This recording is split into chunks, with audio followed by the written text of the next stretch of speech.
his performance. I know you're pretty strong on the getting him out.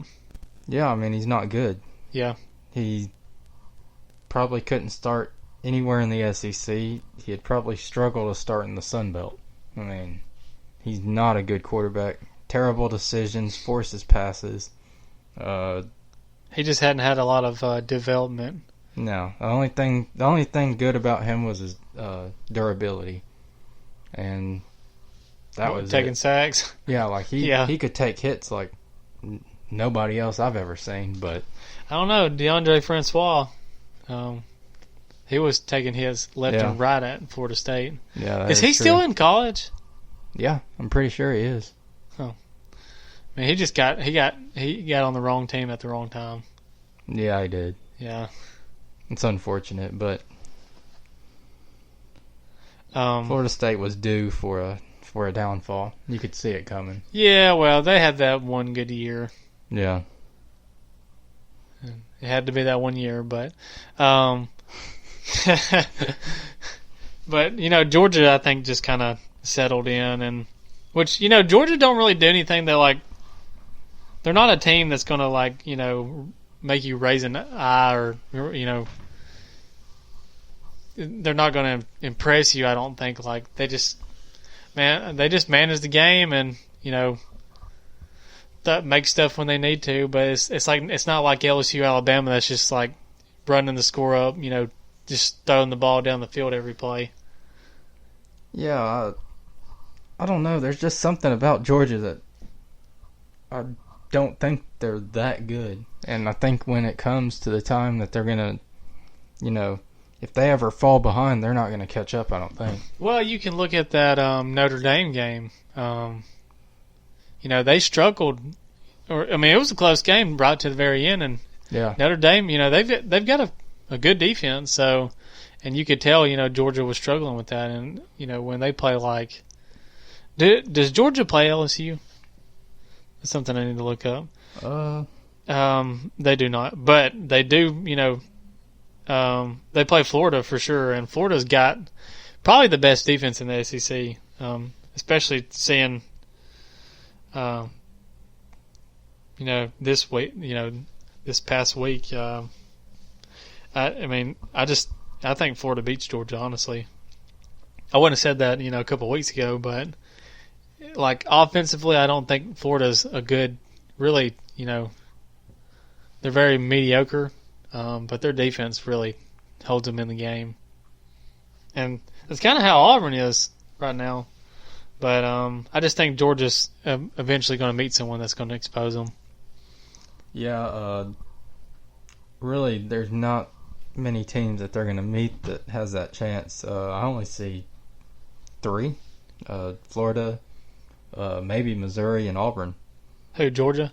Yeah. Yeah, I would have said Kentucky, but, Kentucky's kind of just went downhill. I think to an extent Tennessee did expose them. You look at that first quarter, even the first half, Georgia's defense was bad.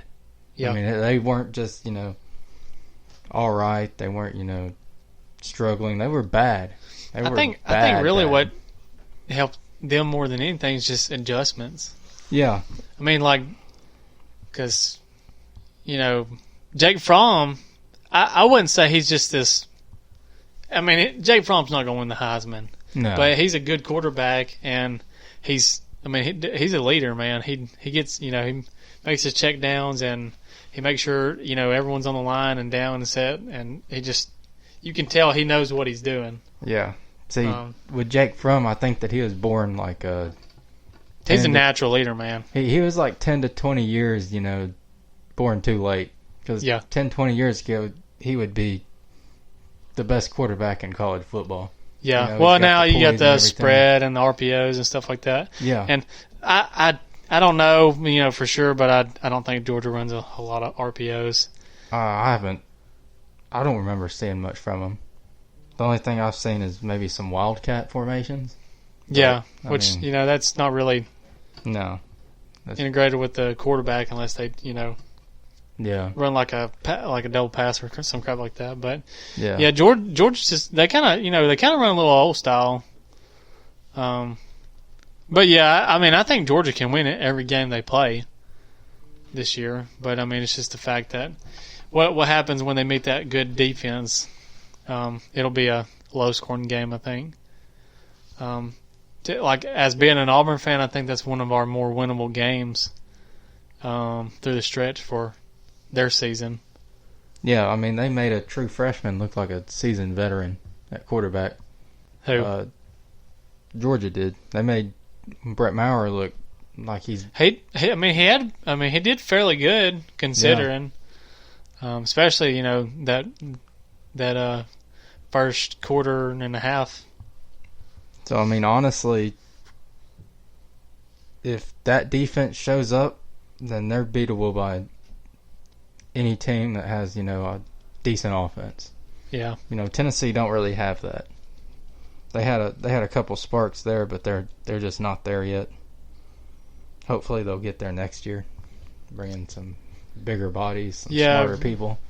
Maybe they get a good recruiting class and they up it because, it's ugly right now.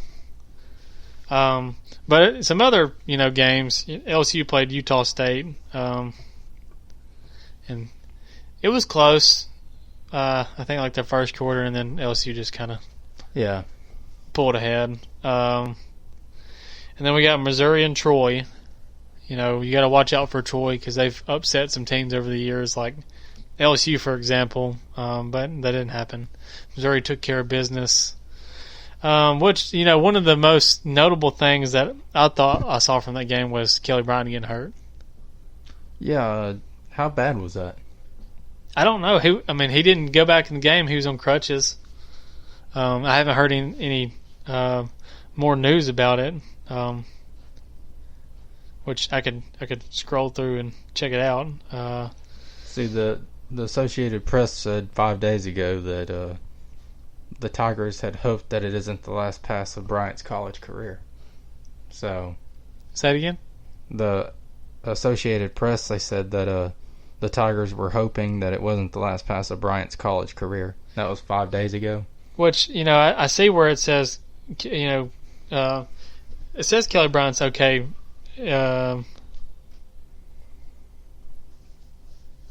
see. Yeah, he had a knee injury, but it says he's good to go. But they did lose their linebacker, Cale Garrett, for the season. Yeah, well, it's easier to replace a linebacker than it is quarterback. So, but you can see the presence when you lose a couple of people at linebacker. Look at Alabama. Yeah, they lost. Their best linebacker, in my opinion, and their front seven's kind of lacking this year because they're kind of low on depth in those positions, and they've been having to run a bunch of freshmen, and their defense hasn't been as strong as it usually is. Yeah. But those freshmen are still 4-star, 5 stars. Yeah. But you can see the difference. Yeah, for sure. This is definitely not the best Alabama defense. No, absolutely not. But let's go 3 years down the road after these players had experience, and now they're going to be even better. So that's true. Which Saban being the coach he is, they learn to work around it. Yeah. When that leads us to our last game to preview, the Auburn-Florida game. Did you have any takeaways from this game? I can talk about this game a lot more than I can the other ones, but it was just disappointing. I'll say. Yeah, really. And this is from like a no dog in the fight standpoint. Bo Nix, man, it was hard to watch. Being neutral in this, honestly, I didn't see anything from either offenses that impressed me. Me neither. Defense, man. Defense has showed up this game. Yeah, Derek Brown, I thought he's going to be running for Heisman after this game. He had 2 fumble recoveries, and one he almost took it to the house, but he tripped over the I think he lost his balance at like the 35, 45-yard line. But man, the forced turnovers, it was like four turnovers a team. And like, I think honestly, like I give Dan Mullen a lot of crap, but he made a lot of good decisions as on a coaching standpoint. Other than that fake punt, I didn't like that. Yeah, that kind of a head scratcher, but just adjustments here or there, and getting getting our linebackers one up on his slot receivers kind of hurt us down the stretch. Hurt the Auburn defense. And they were picking on the outside corner. Defending Swain. Yeah, I mean he got like 3 or 4. I think it was Egbenogamy. Egbenogamy. I have a hard time saying his name. I mean, if you look at it, it's kind of, you can tell. But man, he had like 3 or 4 pass interferences in a row. Yeah, and some of them were a little ticky-tacky. I mean, really, like this game, there's not going to be anything on the offensive side that really impressed you. I mean, I saw where P. Ryan was, evidently, he was, he didn't get into Auburn because something about like he wasn't too fat, he wasn't fast enough or whatever. Yeah. And then he said, I guess he was fast enough, but really, other than that one run where he ran for 40 yards to the end zone. Oh, it was 88 yards. Yeah, 88 yards. But other than that, he only had 43 yards. Yeah.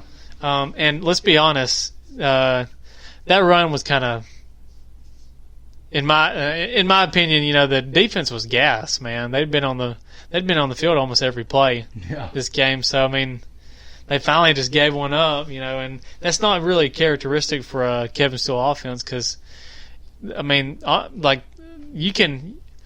let a team get the short stuff and drive, but they're going to try to stop the big plays, and really other than that first touchdown reception for Florida and then that run, there was nothing else that was a big play.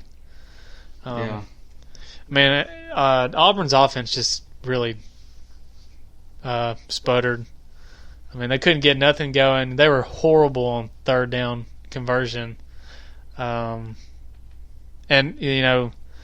Auburn's defense, got, the ball, they turned the ball over for the offense, in Florida's territory, and Auburn came out with like 2 field goals out of it. Yeah. Well, what's your stance on Bo Nix right now? He struggled. I think they, I don't think they expected it to get to Bo Nix like it did, because that crowd was electric. Yeah. And it rattled him. You could tell it. Especially, I could see at the beginning of the game where he was literally having to get up and scream in the linemen's ears to get them to listen. But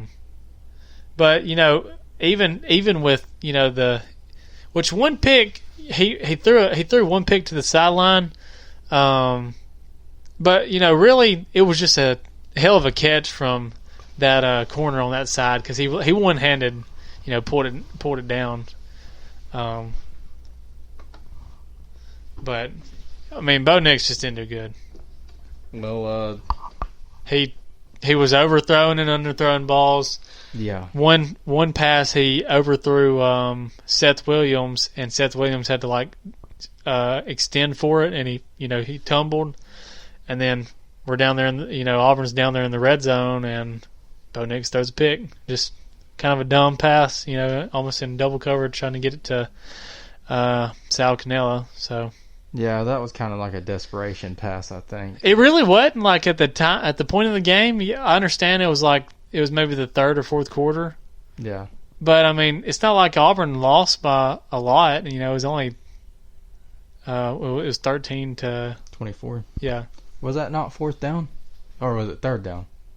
I'm pretty sure it was like second or third down. Oh, really? Yeah. For some reason, I was thinking it was fourth down. If you don't get the pass, you can kick a field goal. Field goal is not good, but I mean, either way, Yeah. it would have helped. It's a lot better than a pick.